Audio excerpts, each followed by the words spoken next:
The terrible scene before them made their blood run cold. 3 people lay dead on the floor, covered in blood.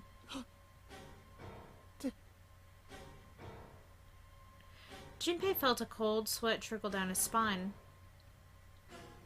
He couldn't breathe. His legs shook. His body felt cold, deathly cold. But his blood was boiling hot. He could feel his mind begin to fade. He couldn't think. He couldn't concentrate. His mind was blank. なんてことだ。一体何があったって言うんだ。 Seven's voice was weak and broken. He edged close toward the bodies, his movements stiff. 四つは He bent down over Clover and pressed his fingers to her wrist. ダメだ。死んでる。 Suddenly, Lotus moved. Before he understood what was happening, her hand was in Junpei's vest pocket. おい、何すんだよ。 He looked back.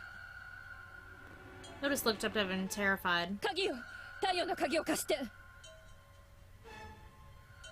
どうして？決まってるでしょ。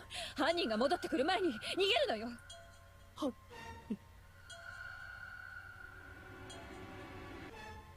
What door did they go through?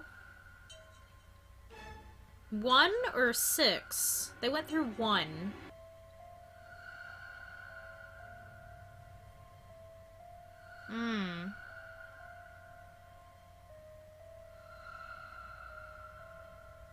I'm trying to think of something and...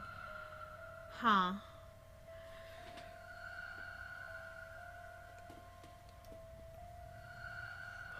Because the way this ends is a little confusing in a small sense. There's 3 bodies dead, but only one of them was checked, which was Clover. So we know Clover is, for a fact, dead. At this point, June is missing. And Santa and Ace are covered in blood. We also know, they don't, but we also know that Ace has the 9th man's knife. The knife he picked up along with the number 9 bracelet behind door 5. So the main thing here is we have 2 bodies that are not confirmed dead.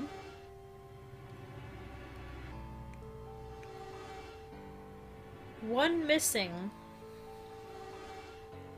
And when we get to the end, I don't really know how exactly it happens. Because they went through... I figured maybe if they had gone through, like, say, door 6, maybe Ace stabbed Clover, and then Santa retaliated, pulled out the gun, and then shot Ace, and then maybe Ace ended up stabbing Santa anyway, or something, but... this makes no sense to me, really.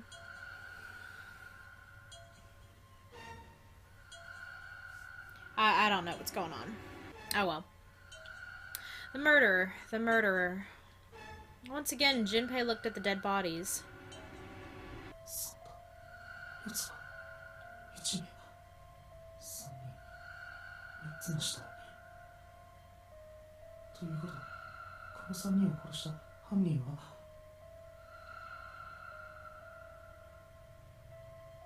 そんな嘘だろ。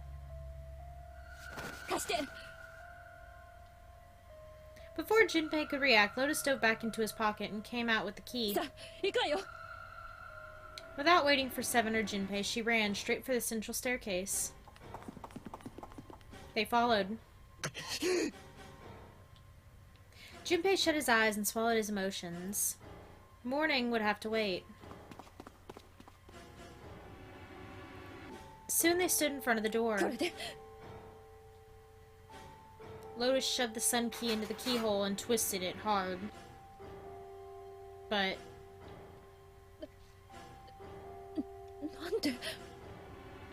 どうしたんだ？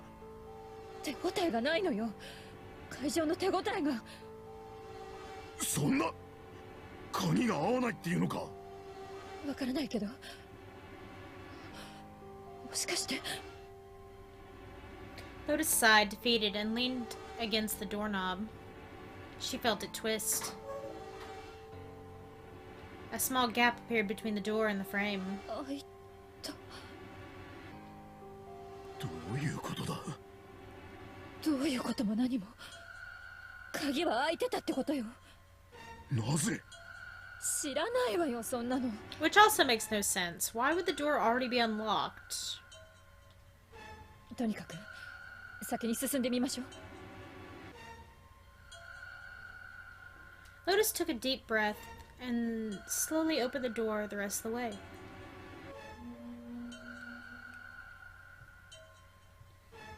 They stepped inside. In front of them was another hallway. It stretched out toward the bow of the ship. They began to run. Faster and faster they ran, trying desperately to reach the end of the hallway. A few seconds later, they were there. In front of them stood a massive metal door. They were all breathing heavily as Junpei spoke. でこの扉はノブも取っ手もスイッチもレバーもカードリーダーも鍵穴さえついてないぞ。一体どうやって開けって言うんだ。仕方ねえ。引き返すしかねえか。嫌よ。殺人鬼のいるところになんて戻りたくないわ。 There was more stark terror in Lotus's voice than authority. She was almost begging. だが他に開きそうなドアは見当たらねえしな。As he spoke, Seven stepped toward the door in front of them, as if to illustrate that this was the only door.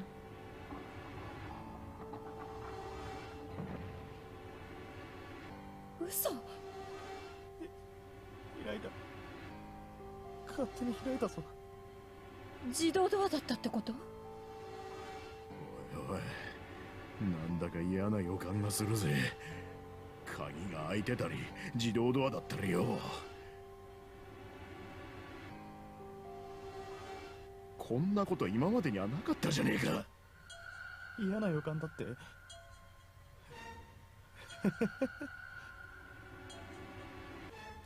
How could their situation possibly get worse? 3 people were already dead. これ以上嫌なことなんてあってたまるかよ。くそ。おい、ジュンペイ。 He stepped through the door. そうだよ。これ以上なんてあるはずが。And whatever hope Junpei had managed to summon disappeared. そんな嘘だろ。嘘だろ。こんな現実はありえない。ありえない。ありえない。誰が嘘だと言ってくれ。幻覚を見ているだけだと言ってくれ。そうだ。そうだよ。こんなものは嘘に決まってる。幻だ。幻想だ。夢だ。虚構だ。It wasn't real, right? June. No. No, the code names meant nothing now.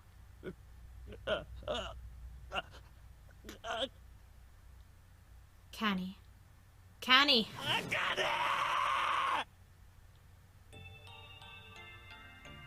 Junpei cried out and leapt through the door.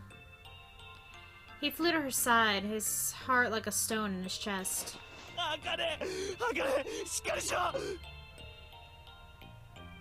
Junpei swept her up and shook her by the shoulder. She moaned, and her eyes fluttered open, but only barely.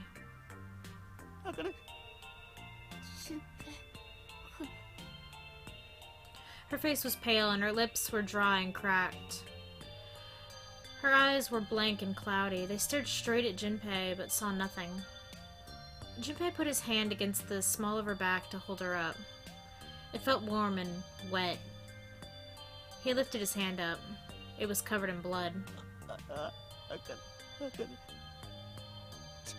ね血がこんなに一体何があったっていうのどうしてこんなことに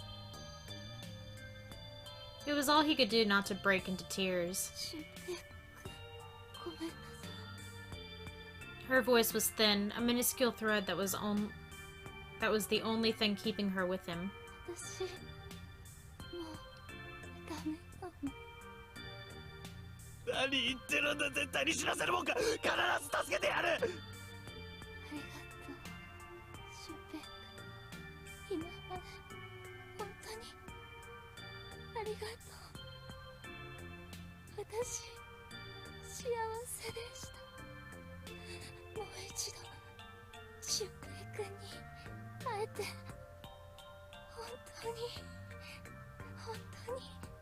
嬉しかったバカ野郎一度どころか二度でも三度でも何回だって会ってやるよだからしっかりしてくれあかるとにかくなんだどうすればいいんだよくそ He looked up from Connie, desperate for something, anything. なんだ Then he saw it.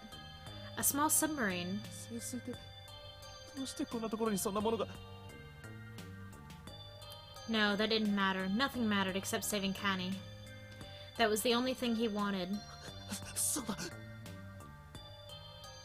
Jinbei turned his head back to look down at her. 待ってろすぐそこに潜水艇があるんだ動くかどうか見てくるから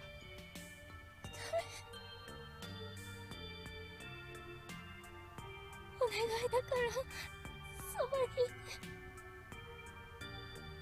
最後ぐらい俊平君のそばにいさせてほしいんです茜俊平君知ってました私俊平君のこと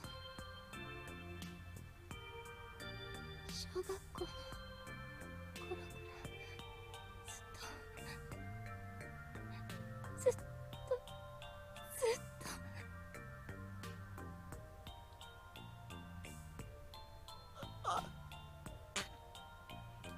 Jinbei's vision had gone blurry. It took him a moment to realize his eyes were filled with tears. He could feel a piercing point of heat deep in his heart, like a white-hot flame. 俊平君といろんなとこ行きましたよねプール行ったりお祭り行ったり雪の積もった校庭で雪合戦したりとかみんなかけがえのない思い出この瞬間も私にとっては宝物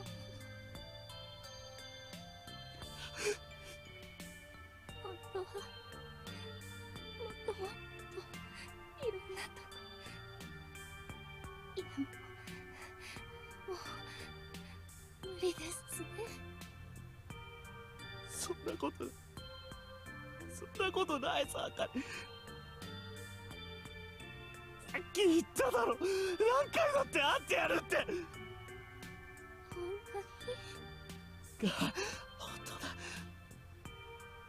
よかったよかった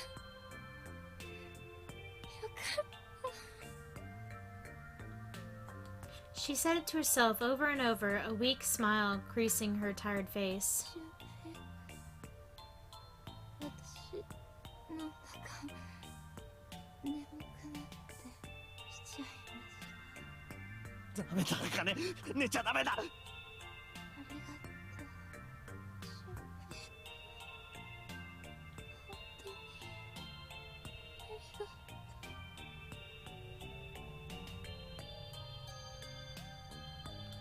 Her eyes were slowly closing.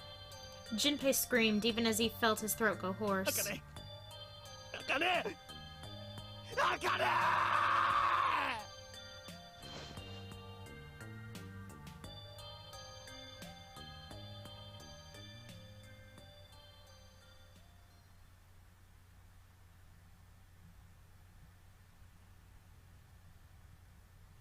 Time passed.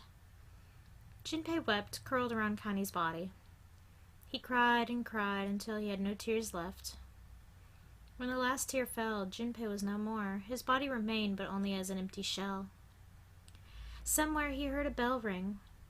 It was the clock at the central staircase.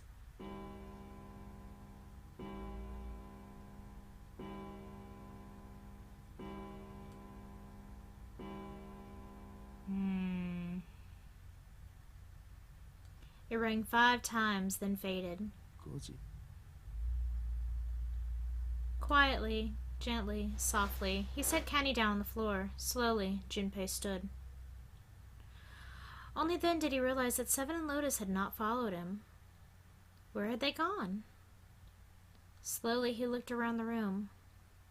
It was nothing. No sign that they had ever been there.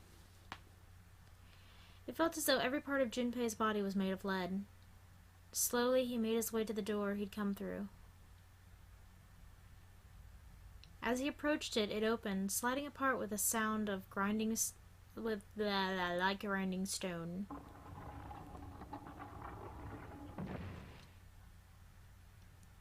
Junpei passed through the gate and into the hallway.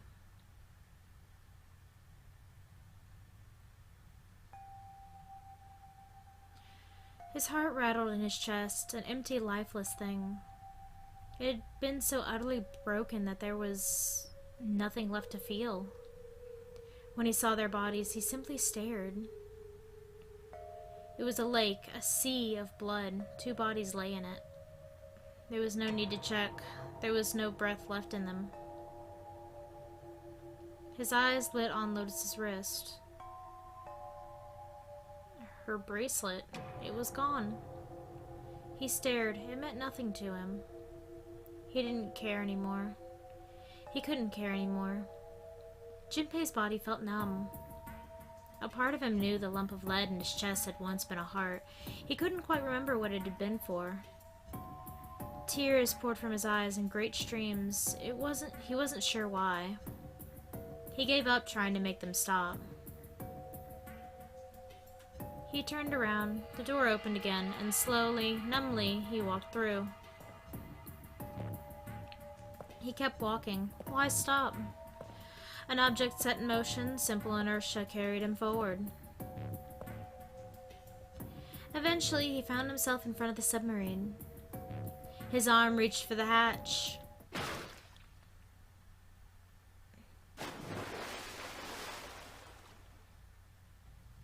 And then he was floating in water. His eyes stared down into it. He couldn't see the bottom. His back was hot. Dimly, he felt the blade of a knife in it. Who? One dead body lay behind door number 5. The body of the 9th man. Another lay in the shower room. The body of Snake. At the central staircase were 3 more. Ace, Santa, and Clover. Just outside the door were 2 corpses. Those of Seven and Lotus. And in this very room lay the body that had once been Canny. And now Junpei would join them. Who, then, had killed them all? Who?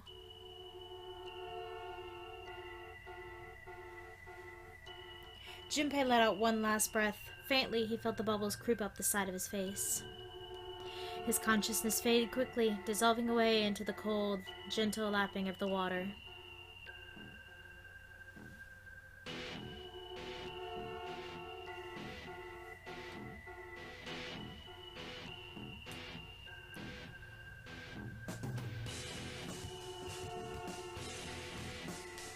Now, I think the main reason that's not really considered, like, a bad end is because you get a lot of story out of that. And mystery, because it's like, so there's 9 people dead, yet there's a 10th person who killed them all. What the fuck?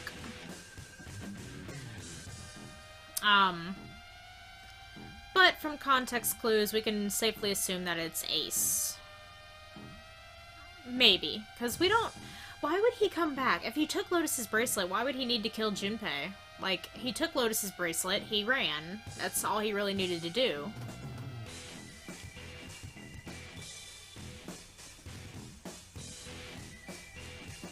It's safe to say that he could have killed Clover and Santa with the knife, and then played dead, considering Seven only checked Clover's body, so we don't even know if Santa was actually dead. But it's hard to say. And then, of course, Snake is still in the coffin. Snake was actually the only one who wasn't dead in that.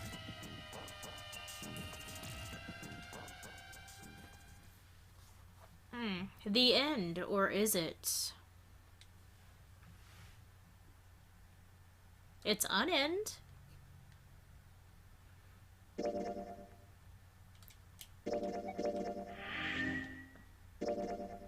Hooray, I got the submarine end.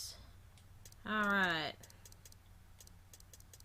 Ah, sweet. Okay, that means I won't have to worry about, like... Leave no one behind.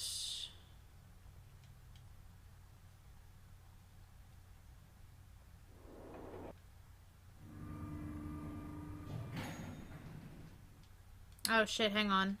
Why are you on that?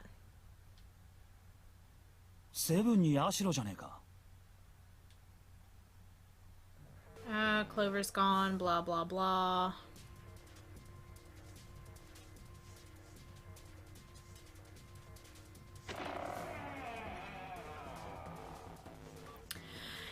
Junpei and June ran into the central hospital room and looked around.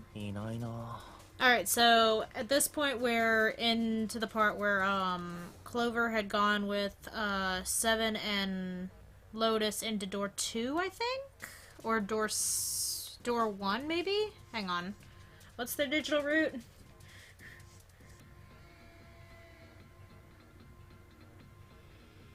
Yeah, so they all went into door 1, I think. And then all the other 4 of us went into door 6. So this would have been the safe end had we done it right. And since this is at the wrong combination, this goes into a bad end, with leaving no one behind. Alright, so right now we're looking for Clover, who ran off. Same situation. Like, she didn't speak, went out the back door, blah blah blah. And this is where we're at now. We're looking for her, and normally we would go into door 3. Me and June would go in the back way into door 3 to see if she went and saw a snake, but I think at this point we don't actually do so. Not sure, I don't remember.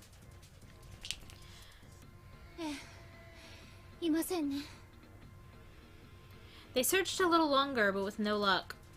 They couldn't find Clover. Yeah, see, if you had gone to door 3, that's where you realize, oh hey, this isn't actually Snake. But at this point we still think it's Snake, and so on and so forth. Because we didn't actually get the information, I don't think, from Clover, that, hey, this is her brother's left arm is prosthetic. Finally, they gave up and left the central hospital room.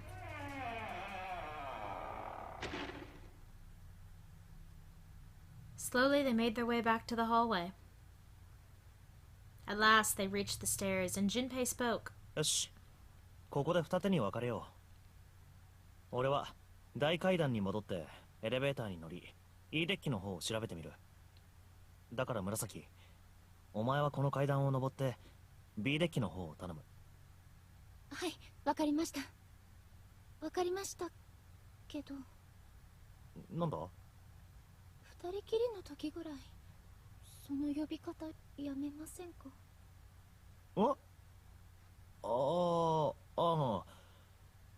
そうだな。気をつけるよ。There was a reason Junpei persisted in calling her June even when they were alone. Although perhaps not the best reason. He was embarrassed to call her by the nickname he'd used when they were children. Canny. Get that central music on the go, yo. 9 years ago, it came naturally. After all, they were children. But now that they were adults, it felt strange.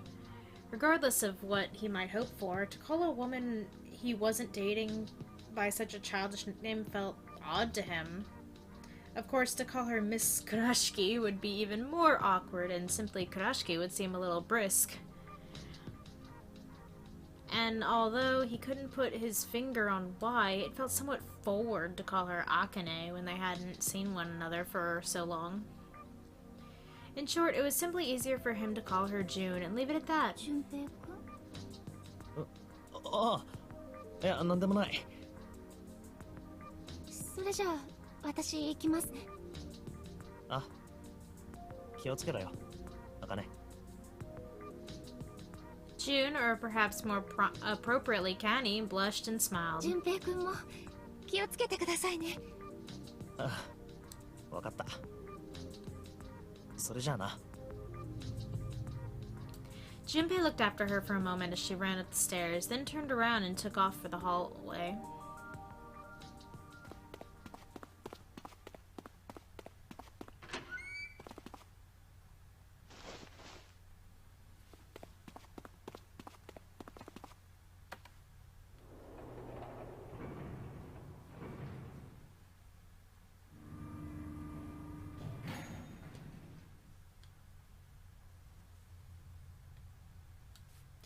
Tragedy always strikes when one least expects it. But to wait for a man to stand before him Rewind. But to wait for a man to stand before striking him down seemed almost crueler than dealing the fatal blow while he lies on the ground. A light in a dark place, June's smile had given him hope, both for escape and possibly for something else. It was that hope that raised his spirits just enough that they might soon be fully dashed. He opened the elevator door, and there she was. A woman sat, slouched against the wall. Lotus. Junpei felt his blood turn to ice. Her body was limp, and her skin, smooth and pale, as always, was covered in bright red blood. Junpei felt his chest constrict. I keep wanting to say heart for some reason. Stop it. He couldn't breathe, and his legs began to shake. A slow, cold drop of sweat trickled down his back. He felt his stomach somersault. Junpei's mind went blank. All his thoughts were placed with endless hissing white. Driven by little more than instinct, he began to walk toward Lotus, slowly. Each slow movement of his stiff limbs brought him closer to her corpse. Finally, he stood next to her. Robotically, he bent down and put his hand against her neck. There was no pulse. No rise and fall of breathing. She was slightly warm. Something, somewhere, in Junpei's shaken mind told him that meant she had been recently killed. Yes, Junpei thought, his mind slowly returning. She had been killed. Someone had killed her. There was a deep cut on the left side of her chest. Blood still oozing from it, although clearly her heart had stopped beating some time ago. The weapon had been a knife, then. Perhaps she had been stabbed in the heart once. She would have died immediately. He took little comfort from knowing she must have suffered very little. Only then did Junpei notice. Lotus's bracelet was gone.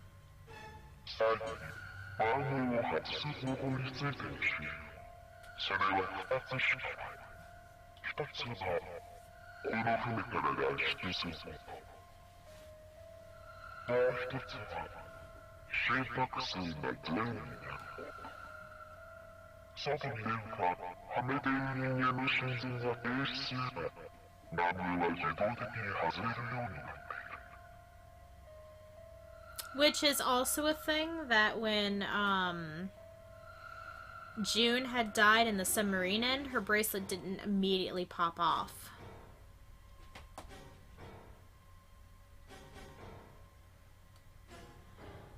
Was that why the killer had ended Lotus's life? So that they might have the number 8 bracelet? If that was true, then the killer was whoever wanted the number 8 bracelet. Or perhaps more accurately, the person who would gain the most by obtaining bracelet number 8. It's Ace. Who is that? Who would benefit the most from the number 8 bracelet? Ace. The thought had only just entered Jinpei's mind when he heard a noise. A sound like a sharp knife cutting through wet meat. It struck him as strange that the noise came from inside his own body. A moment later, the pain hit him. It wasn't merely pain, there was heat, extreme heat as well. He felt as though molten iron had been splashed against the side of his face. Body.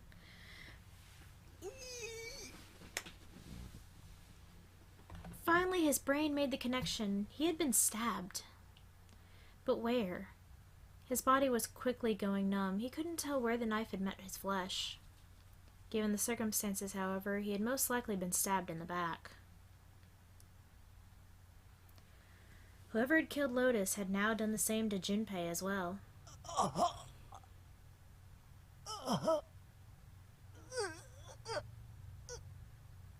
Alright, old man. Calm yourself. His voice was little more than a weak groan. With what little strength he had left, Junpei turned his body, trying to catch a glimpse of his attacker.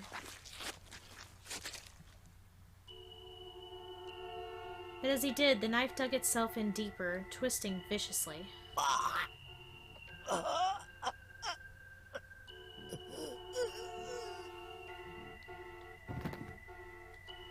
He collapsed to the floor, a puppet with its strings cut. His arms and legs lay where they fell, oddly twisted and awkwardly positioned.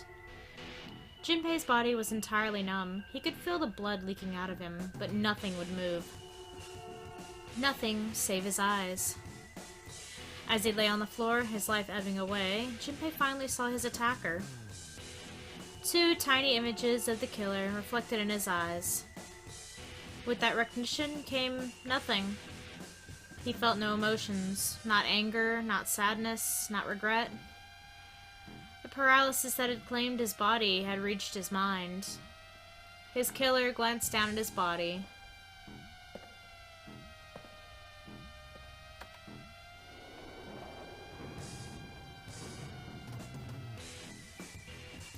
Then, without a word, climbed into the elevator and was gone.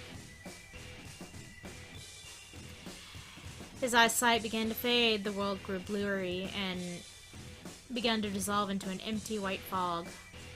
The fog crept into the edges of his mind and worked inexorably inward. Soon it swallowed up the last that remained of Junpei's mind, and his consciousness left him. There was nothing more. Into utter emptiness he fell. Into zero. Whatever Junpei had been was gone.